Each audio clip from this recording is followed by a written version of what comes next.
TBT de hoy, nos remontaremos hasta el 18 de julio de 1918.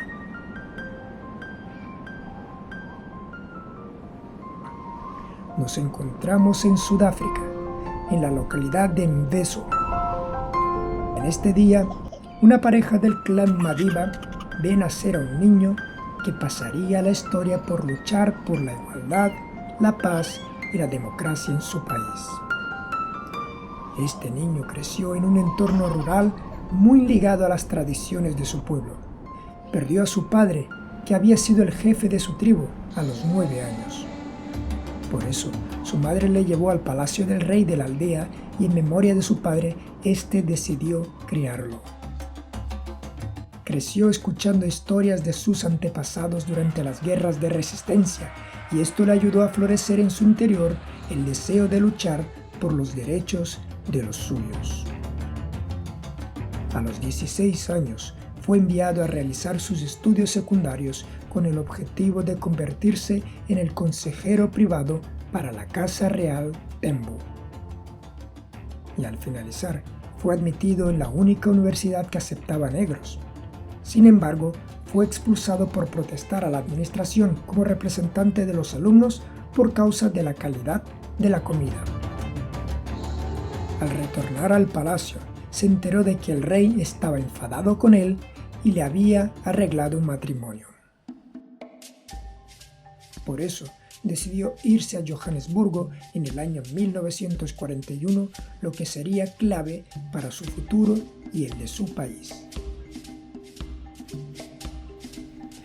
Hola, bienvenidos a este podcast donde estaremos conociendo a los grandes personajes y hechos que cambiaron la historia.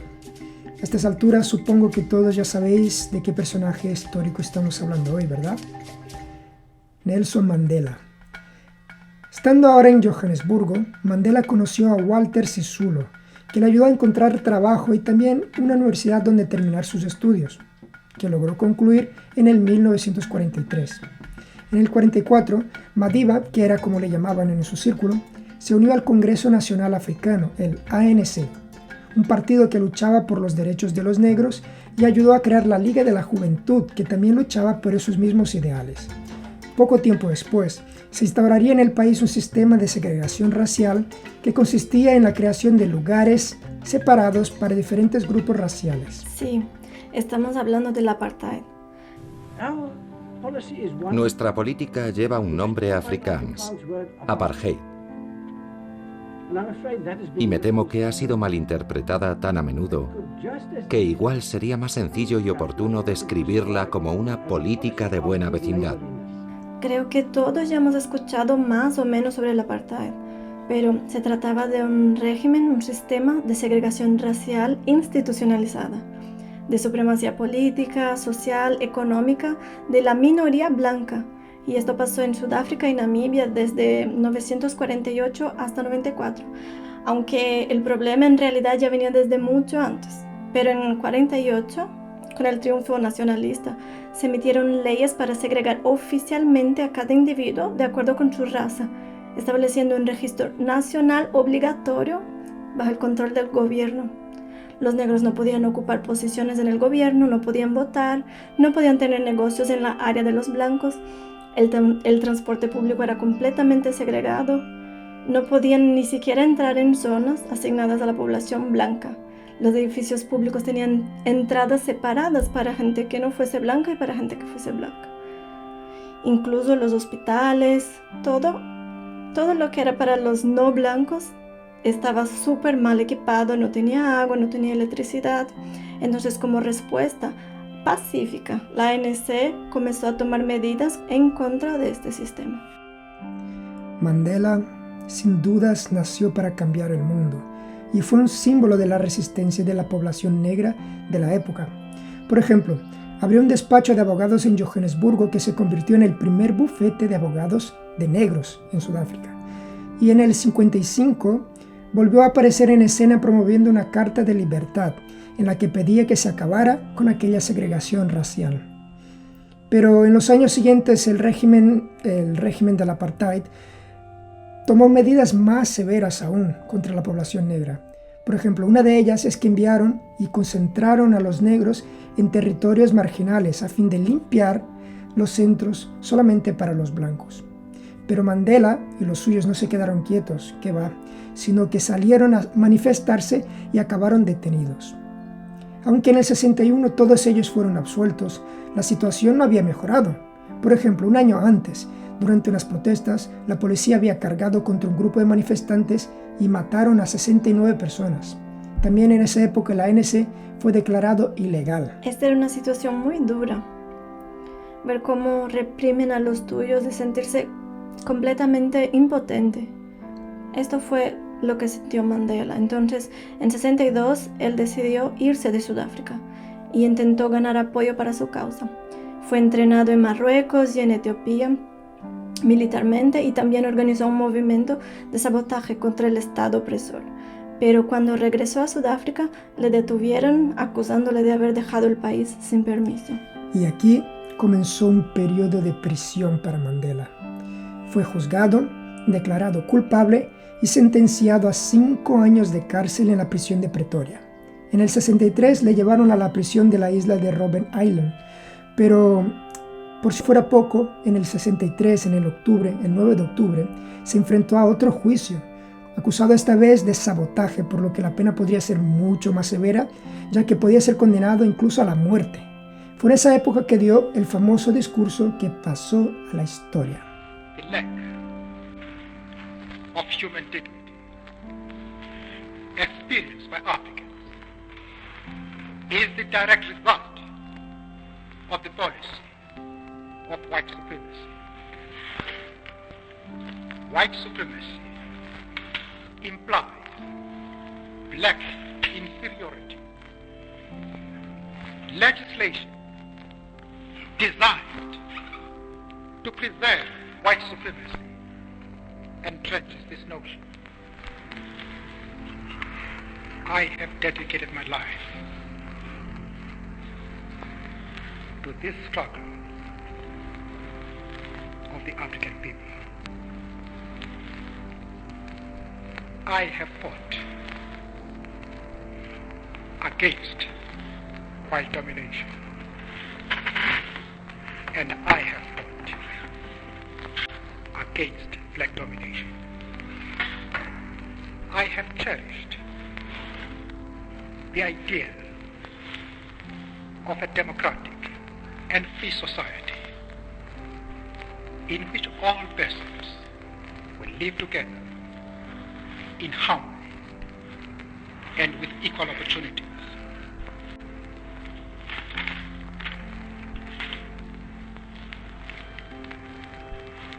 It is an idea for which I hope to live for and to see realized. But my Lord, if it needs be, it is an ideal for which I am prepared to die. Finalmente, le condenaron a cadena perpetua. Estuvo en Robben Island desde 64 hasta 82, un larguísimo periodo, durante el cual perdió su madre, perdió un hijo y sufría constante violencia verbal, física. Durante este periodo se fue haciendo un verdadero símbolo de la opresión en Sudáfrica. Y después de 20 años preso, le diagnosticaron con tuberculosis, por lo que estuvo algunos meses en un hospital y luego lo trasladaron a una casa, una prisión de Victor Verster, donde estuvo otros 14 meses encarcelado. La libertad solo llegó en 1990, cuando el ANT volvió a ser considerado legal. Y entonces él pasó a ser una vez más una pieza fundamental para la lucha contra el fin del apartheid. Sí, en el 93 recibió el Premio Nobel de la Paz y en el 94 se convirtió en el primer presidente elegido democráticamente en Sudáfrica. Y para sorpresa de la población, tanto la blanca como la negra, mantuvo a Klerk, el anterior presidente, como vicepresidente y puso en marcha una política de reconciliación para compartir el gobierno con negros y blancos. Sin dudas, este fue un personaje que contribuyó muchísimo para cambiar la situación de los negros en Sudáfrica y en el mundo, diría yo. Sí, después del 99 dejó la presidencia y se mantuvo en sus últimos años alejado de la política. Murió en el 2013 con 95 años. Nelson Mandela, una de las grandes leyendas de la humanidad. Este es un tema muy relevante, ya que conocer nuestra historia nos ayuda a no repetir los mismos errores. Entonces, por eso hemos invitado a Clifford para que comparta con nosotros un poco de su experiencia. Clifford, ya sabemos que has vivido el apartheid en tu infancia y tu juventud en Sudáfrica. Cuéntanos cuáles son tus memorias, cómo fue vivir el periodo de transición y también cuáles son las consecuencias actuales de esta segregación racial. Well, my first wake up to the reality of the struggle between the activists and the government was in 1976 when I was in year 2 of primary school. All I could remember was the sting in my eyes of tear gas being deployed by authorities and the pupils leaving school earlier than normal. Our schooling for the next few years focused on the protesters being the enemy as well as the existence of what was called the Swart Gevaar or the Black Fear in English. I remember at around 10 years old, less privileged black and coloured children were sent to summer camps put on by the National Army. They were brilliant camps, lots of good food, army staff playing with us and providing a good summer holiday. At the end of the camp, we were given each a printed t-shirt and hat with the slogan, "I have nothing to hide, I'm on the right side." Later in my life, I realized the propaganda in that t-shirt. It worked. We wore it with pride and we soon saw the black fear as a fear rather than those fighting for our freedom. Our normal when we grew up was gaining familiarity and confidence with the governing party who had a strong infrastructure and government where very little crime existed. And an irony, where we passed by the beautiful sights and places in South Africa only to go to the less favourable crowded beaches meant for us. An irony of sitting in third-class train compartments with hard seats while the first-class whites-only seats were leather and cushion padded. And at the same time, hearing Nelson Mandela as a terrorist in jail, that was our normal. By GCSE level, my political savviness escalated. When I was taught the reality of the situation, I became familiar with the inequality and as a result joined in the protest of the day. By 1986, things escalated. Because of protest, we could not write our final exams and everyone failed that year. The coloureds of South Africa were in the middle of the equality spectrum and had some privileges in that we received recognition to have our own representative party in the government. However, the appointees in that representation was appointed by the ruling party because no non-white person was allowed to vote. Our government we grew familiar to as our protectors was never appointed by us. We did not have a say. By 1994, the reality of equality hit me hard when I finally held a green ID book in my hand and standing in the queue in order to cast my first vote for someone I wanted to vote for and making my voice heard in a true democracy. While South Africa still has the after effects of apartheid, there is still underlying racism, mistrust and suspicion without the law. But somehow it feels like freedom, like one country, but with a little bit of having a part to hold the current government to account. Although I don't live there anymore, my affiliation, my national pride and patriotism is still strong. Can I learn from South Africa, from the apartheid regime, is that forgiveness is possible because the country is stronger because of it. Also, nothing is too dark to grow out of anything or learn from something. And thirdly, South Africa is stronger because of its history. Gracias, Clifford.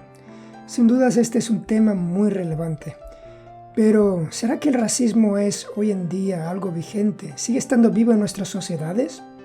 Vamos a hablar con Gianluca. Él es un artista de Bermuda que vive en Estados Unidos. Gianluca, desde tu experiencia de vida y del lugar donde vives, ¿crees que el racismo es algo presente? You know, in 2020, racism is still very much alive.